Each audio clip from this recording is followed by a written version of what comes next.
We are back with another 2-box penny hunt, and this is going to be Penny Hunt and Fill episode number 87, boxes 159 and 160.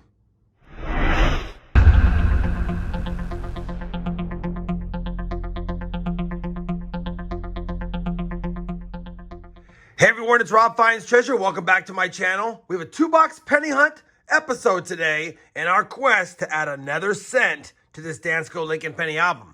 After 158 boxes, we're stuck at 200 out of the 234 cents found, and I'm hoping that this last California box or my new DFW box can give me one of those goodies. Now, if you guys are new to the channel or would just want to go back and start this whole series all over again, I do have that playlist link from the very first box, both down below in the video description, as well as pinned up here for your convenience. Now, obviously, after I've completed the 2-box hunt, we'll compare the finds to the album, and at that point, we'll give you a look at the book to see if we have any additions or upgrades. In the meantime, we're going to slide this over and get right to the hunt.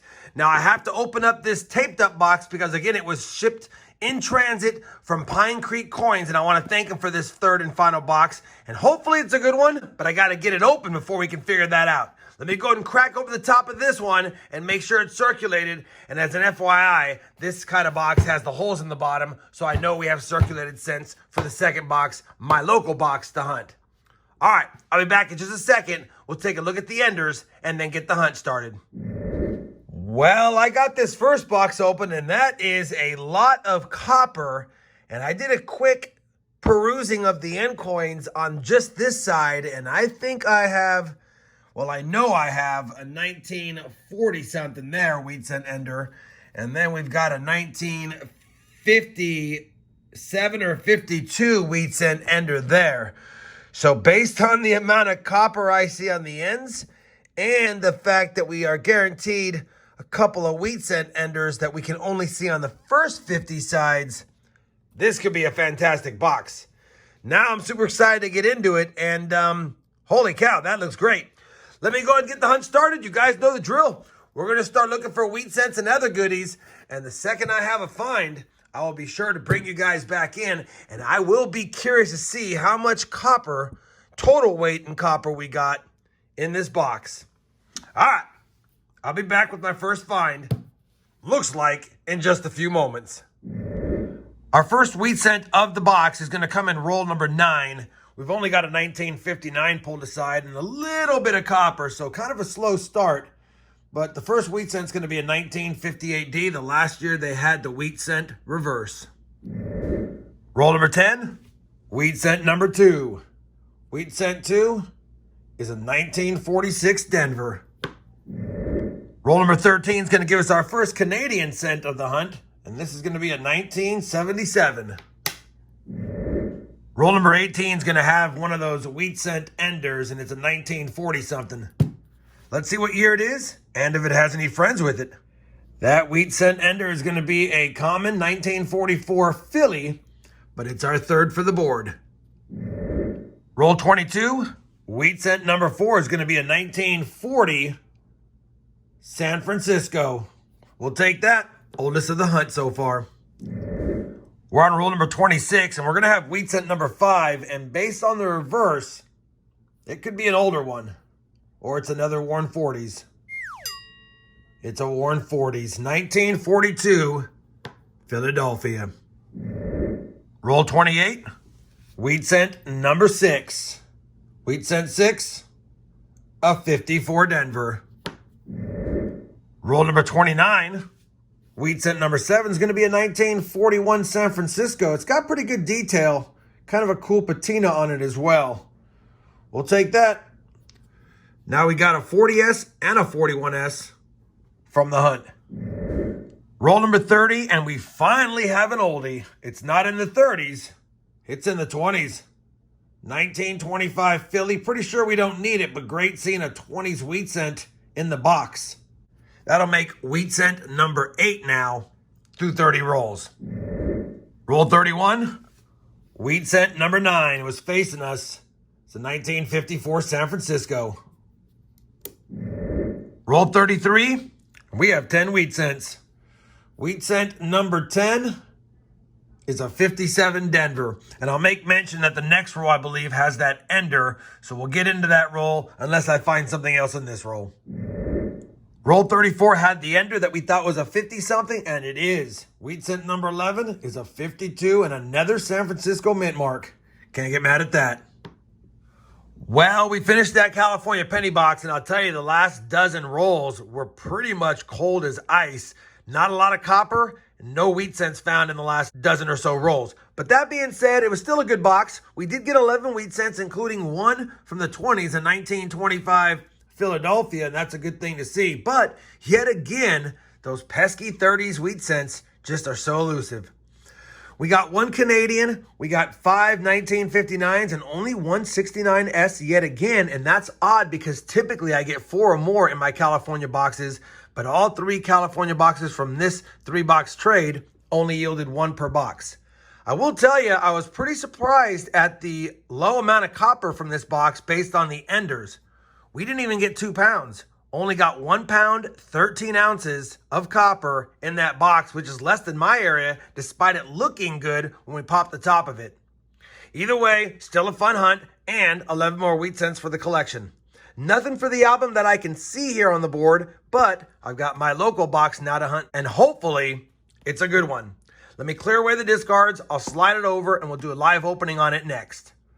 All right, box number 2 of the hunt. Like I said, hopefully it's a good one. We need 9 wheat cents if we're gonna make 20. Man, this box is pretty weak. Let me go ahead and just cut the top of it really quick.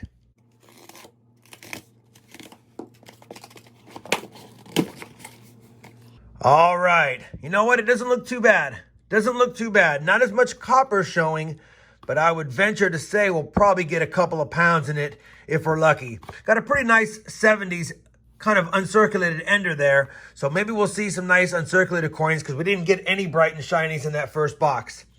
All right, let me go ahead and continue the hunt.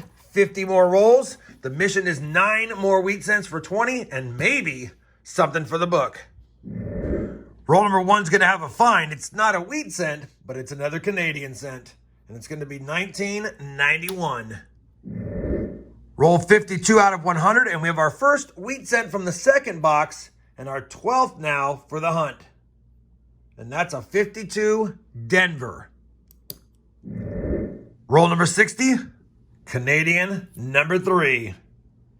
1993 with some corrosion on it.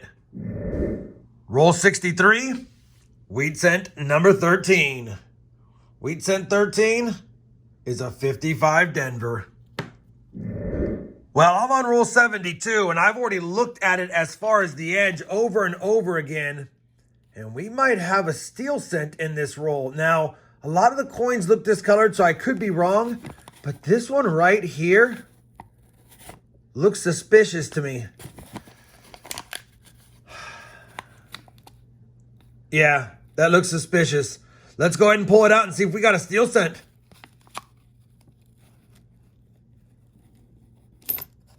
And we do.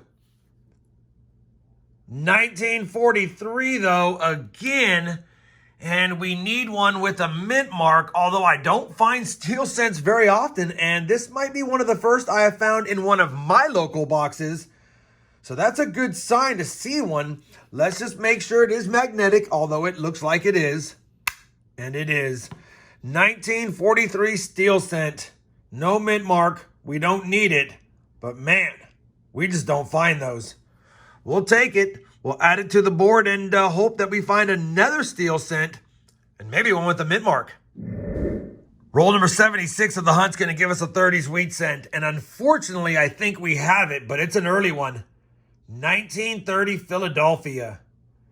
I don't think we need it because I'm pretty sure we have found a 1930, but it might be an upgrader and another nice cent that's good to see. That's wheat cent number 15 now of the hunt, 4th of the box, but one's a 30s and one's a steely. 24 rolls left. Roll number 79, wheat cent number 16. Wheat cent 16 is a 46 Philadelphia. Roll number 82 is going to give us wheat cent number 17. And this one is a 46S, so we can check it for that 46S over D, although it's got a lot of gunk, but I don't see the markers there. We'll take it. 1946S for the board. Another S-minted wheat cent. Roll number 92, wheat cent number 18. And that's going to be a 1949 Denver. Well, we're going to fall short of 20 wheat cents for the 2-box hunt because the second box only had 7, so we ended with 18. That being said, the second box was pretty good because we got the steel cent and the 1930 cent. All in all, though, a pretty fun hunt. 2 wheat cents pre-40s, 1 in the 30s, and of course that 25p. We got 3 Canadians, ended with 10 59s, which I haven't seen a lot of in a while. Couple of nicer cents. That was that 73D Ender, and then we found a 68D Ender, if you will. And no 69S's in my box, although there were a ton of 69 Denvers in my box. That being said, despite having less wheat cents in box 2, the copper was great in box 2. Box 2 had 2 pounds and 10 ounces, so now despite having hardly any in the first box, we ended with 4 pounds and 7 ounces of copper. Can't get mad at that, nearly 4.5 pounds of it. I don't think we have anything for the book. Maybe an upgrade, we'll have to see. So let me compare the finds to the book and bring you back if we have any additions or upgrades, as well as a look at the album and some final thoughts.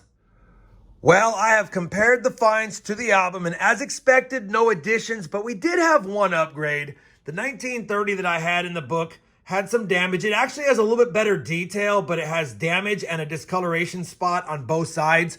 So I went and plugged mine in there, and one could argue that, Rob, you know what? The one we had before was pretty much better, slightly better with detail. I just don't think the unsightly discoloration looks good in the book, so we updated it.